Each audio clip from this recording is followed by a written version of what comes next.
Friends, I am back to my challenge. তোমরা সব কেমন আছো? আশা করি সব ভালো আছো। তো আমার এখন চলছে নাইট ডিউটি।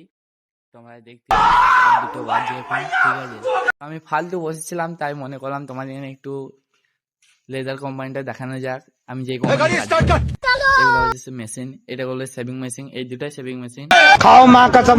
ওই সাইডে আছে বপিং মেশিন। এটা সব থেকে বড় বপিং মেশিন, আর এই দুটো ছোট। আর ওই লাস্টে যেটা দেখতে পাচ্ছ ওইটা হচ্ছে বেসিং মেশিন। আর এটা হচ্ছে বুলেরো, মানে যেই ডাঁশগুলা হচ্ছে আমরা গুঁড়ো বলে যেগুলো উড়ে, সেগুলো একটু টেনে ভেতরে জমা করে।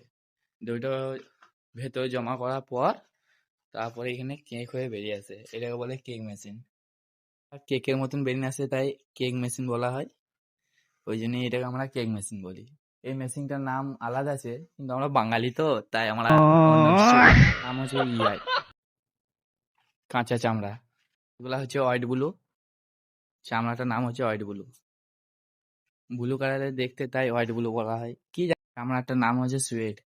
এটা কালার হয়ে এসছে। তোমাদের যে প্রথমে যে চামড়াটা দেখালাম ওই চামড়াই ইয়াই। আর এটা হচ্ছে ডাইড্রাম, দেখতে পাচ্ছ দুটো ডাইড্রাম আছে। এটা হচ্ছে জল ড্রাম, পানির সাথে ঘুরে, তো এটাই কালার হয়। মেন জিনিস এইটাই, এইখান থেকে চামড়া কালার হয়ে বেরিয়ে আসে। হচ্ছে সেটিং মেশিন, যেটা জলটাকে শুকোয় আর মালটাকে ফিলার করে, মানে সমান করে। হচ্ছে আসাডিং রুম, যেখানে যে মেশিনটা তোমাদের দেখালাম বপিং মেশিন, এইখানে সেই মালটা চেক হয়।